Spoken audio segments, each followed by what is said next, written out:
बहुत समय पहले की बात है। धानीपुर नाम का एक छोटा सा खूबसूरत गांव हुआ करता था। यहाँ के लोग जितने सीधे थे उतने ही मेहनती और ईमानदार भी। दिन भर खेतों में पसीना बहाने के बाद जब शाम होती तो सब सीधे एक ही जगह पहुँचते, रमेश कचौड़ी वाले का ढाबा। रमेश कचौड़ी वाला अपने छोटे भाई गोपाल के साथ मिलकर ये ढाबा चलाता था। इनके हाथों की कचौड़ियाँ इतनी स्वादिष्ट और मशहूर थीं कि सिर्फ गांव ही नहीं बल्कि शहर शहर से लोग यहाँ खींचे चले आते थे। बड़े भाई रमेश का स्वभाव एकदम शांत और गंभीर था, तो छोटा भाई गोपाल थोड़ा बातूनी और बेहद मजाकिया। तभी ढाबे पर गांव के दो जाने पहचाने चेहरे आते दिखाई देते हैं, मंगल काका और सुमन भाभी। अरे गोपाल, जब तक तुम्हारे इस ढाबे की गर्मा गर्म कचौड़ी ना खा लूं, तब तक पेट को चैन ही नहीं मिलता। अरे भाभी, सिर्फ कचौड़ी की बात है या कुछ और? सच बताऊं तो गोपाल, जब तक शाम को आकर तुमसे दो चार बातें ना कर लूं, मेरा तो पूरा दिन ही अधूरा रहता है। अरे भाभी, अगर रोज ऐसे ही मीठी मीठी बातें करोगी तो मैं सच में बोरिया बिस्तर समेटकर तुम्हारे घर ही आ जाऊंगा। फिर हमारे मोहन भैया हाथ मलते रह जाएंगे। ये सुनकर मंगल काका और आसपास के ग्राहक जोर से हंस पड़ते हैं। माहौल एकदम खुशनुमा हो जाता है। गोपाल सबको कचौड़ियां परोसने लगता है और धीरे धीरे दुकान पर ग्राहकों की भीड़ बढ़ने लगती है। हंसी मजाक का दौर चल ही रहा था कि तभी भीड़ को चीरते हुए एक बुजुर्ग व्यक्ति ढाबे के सामने आकर रुकते हैं। उन्हें देखते ही रमेश के चेहरे पर एक सम्मान भरी मुस्कान आ जाती है। वो कोई और नहीं बल्कि रमेश के होने वाले ससुर जी थे। नमस्ते पिताजी, आप अचानक यहाँ? सब ठीक ठाक तो है ना? हमारी राधा कैसी है? उसका हालचाल कैसा है? सब कुशल मंगल है बेटा। बस 2-4 दिन की तो बात और है, फिर तुम दोनों की शादी हो जाएगी और राधा हमेशा के लिए इस घर में आ जाएगी। अरे वाह पिताजी, बस यही तो मैं भी चाहता हूँ। जल्दी से शादी हो जाए और भाभी की कृपा इस छोटे भाई पर भी हो जाए। उनके हाथों का स्वादिष्ट खाना खाने को मिले ताकि मैं भी सूख कर कांटा होने के बजाय थोड़ा मोटा तगड़ा हो जाऊं। गोपाल, पहले अपने काम पर ध्यान दे। खाने की बातें बाद में करना। ग्राहकों की लाइन लगी है। अच्छा बेटा, अब मैं चलता हूँ, काफी देर हो रही है। अरे रुकिए पिताजी, ऐसे कैसे चले जाएंगे आप? हमारी दुकान की मशहूर कचौड़ियां खाए बिना तो हम आपको जाने नहीं देंगे। और हाँ, राधा भाभी के लिए भी कचौड़ियां साथ लेकर जाइए। अरे नहीं बेटा, इसकी क्या जरूरत है? जरूरत कैसे नहीं है पिताजी? जब तक राधा भाभी हमारी दुकान की कचौड़ी नहीं खाएंगी, उन्हें कैसे पता चलेगा कि उनका होने वाला देवर कितना गुणी है?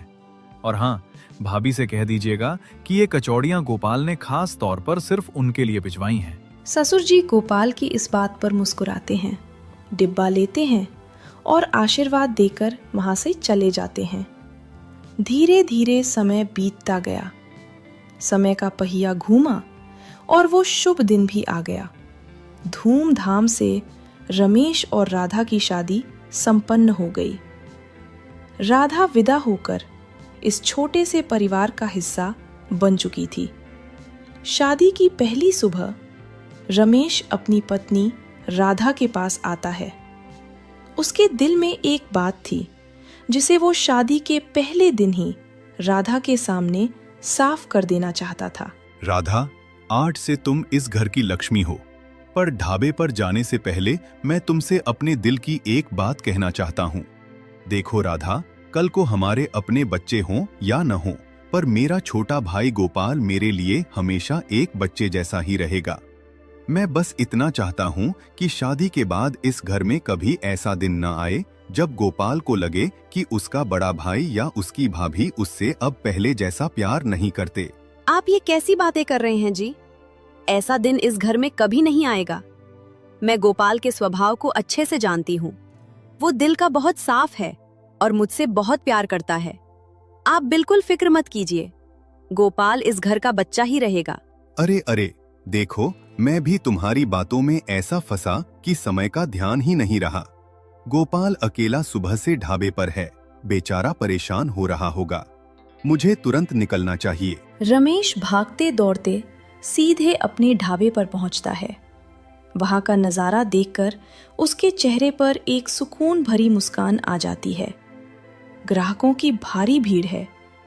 गोपाल अकेला ही पसीना बहाते हुए बड़ी फुर्ती से कचौड़ियां प्लेट में सजाकर ग्राहकों को दे रहा है और हंसी मजाक भी कर रहा है। गोपाल को अकेले इतनी मेहनत करते देख रमेश का दिल भर आता है। वो तुरंत बिना देर किए आगे बढ़ता है। आज रमेश भी बदल चुका था। वो सिर्फ चुपचाप कचौड़ियां नहीं छान रहा था, बल्कि गोपाल की तरह ग्राहकों से मुस्कुराकर और अच्छे से बात कर रहा था।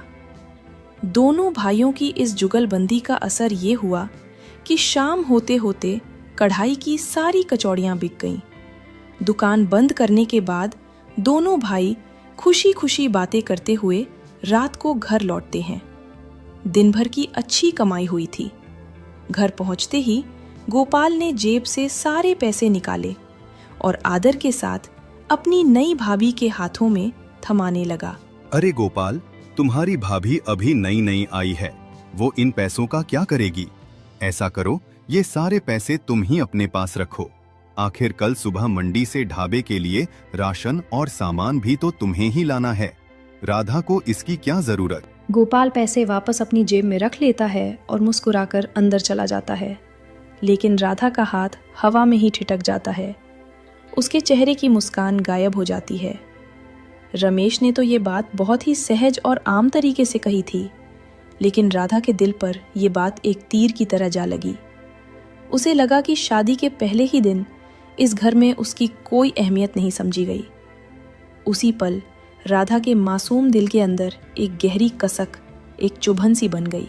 तो इस घर में मेरी कोई जरूरत नहीं है। पैसे गोपाल लाएगा, सामान गोपाल लाएगा, तो मैं यहाँ सिर्फ खाना बनाने आई हूँ? नहीं, ऐसा नहीं होगा। इस घर और इस ढाबे की असली मालिक सिर्फ मैं ही बनूंगी, और इसके लिए चाहे मुझे जो कुछ भी क्यों न करना पड़े, मैं पीछे नहीं हटूंगी। अगली सुबह होती है। घर के आंगन में रमेश, राधा और गोपाल तीनों मौजूद हैं। रमेश बाजार जाने की तैयारी कर रहा है। राधा, मैं कुछ जरूरी काम से आज बाजार जा रहा हूँ। सामान देखने में थोड़ा वक्त लगेगा, तो लौटने में थोड़ी देर हो जाएगी। अरे भैया, बाजार से थोड़ा जल्दी लौटना। अकेले ढाबे पर जब ग्राहकों की भीड़ लग जाती है ना, तो कचौड़ियां छानते और खिलाते खिलाते मेरी तो कमर ही टूट जाती है। गोपाल की ये बात सुनते ही राधा के शातिर दिमाग में एक खतरनाक तरकीब आती है। वो सोचती है कि यही सबसे सही मौका है। क्यों ना आज ढाबे के पैसे गायब कर दिए जाएं और सारा इल्जाम गोपाल के सिर मुड़ दिया जाए। अजी सुनिए, क्यों ना आज मैं भी गोपाल के साथ ढाबे पर चली जाऊं। वहां रहकर काम में इसका थोड़ा हाथ बटा दूंगी, तो इसे भी आराम मिल जाएगा। अरे राधा, अगर तुम ऐसा करोगी तो इससे अच्छी बात और क्या होगी? गोपाल को भी मदद मिल जाएगी। अरे नहीं नहीं भाभी, आप क्यों परेशान होती हैं? मैं अकेला सब संभाल लूंगा। आप घर पर आराम कीजिए। अरे नहीं गोपाल, इसमें परेशानी कैसी? आखिर परिवार में एक दूसरे की मदद नहीं करेंगे तो कौन करेगा? मैं भी चलूंगी। हाँ गोपाल, ले जाओ अपनी भाभी को साथ। आज नहीं तो कल इसे भी तो दुकान का काम संभालना ही पड़ेगा ना। ठीक है भाभी, जैसी आपकी मर्जी। चलिए फिर। देवर भाभी ढाबे पर पहुंचते हैं। गोपाल भट्टी सुलगाता है और राधा के साथ मिलकर फटाफट गर्मा गर्म कचौड़ियां तैयार कर लेता है। देखते ही देखते ग्राहक आने लगते हैं। काफी भीड़ उमड़ पड़ती है।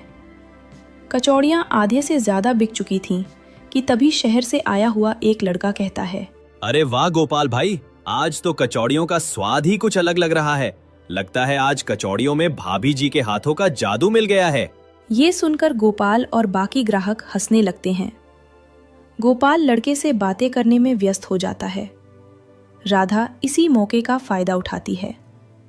वो चुपके से गल्ले की तरफ हाथ बढ़ाती है और दिन भर की पूरी कमाई निकालकर अपनी साड़ी के पल्लू में छुपा लेती है। गोपाल, अब तो शाम हो गई है और दुकान बंद करने का वक्त भी हो रहा है। मैं घर निकलती हूँ। मुझे रात का खाना भी बनाना है और घर के बाकी काम भी देखने हैं। ठीक है भाभी, आप निकलिए। मैं दुकान समेट कर बस आता ही हूँ। राधा सारे पैसे लेकर सीधे घर पहुंच जाती है। इधर ढाबे पर जब गोपाल दुकान बंद करने के लिए गल्ला खोलता है तो उसके होश उड़ जाते हैं। अरे, गल्ला तो पूरा खाली है। 1 रुपया भी नहीं है इसमें। पैसे कहाँ गए? कहीं नीचे तो नहीं गिर गए? नहीं, यहां भी नहीं है। लगता है आज भीड़ में किसी ने पैसे चुरा लिए। गोपाल बहुत सीधा था। उसने सब पर शक किया, लेकिन अपनी राधा भाभी पर उसका शक बिल्कुल नहीं गया। वो मायूस चेहरा लेकर भारी कदमों से घर लौटता है। घर में रमेश और राधा बातें कर रहे थे। गोपाल घर में कदम रखता है, उसका चेहरा उतरा हुआ है। रमेश उसे देखता है। क्या हुआ गोपाल, ऐसा उतरा हुआ चेहरा लेकर क्यों खड़ा है?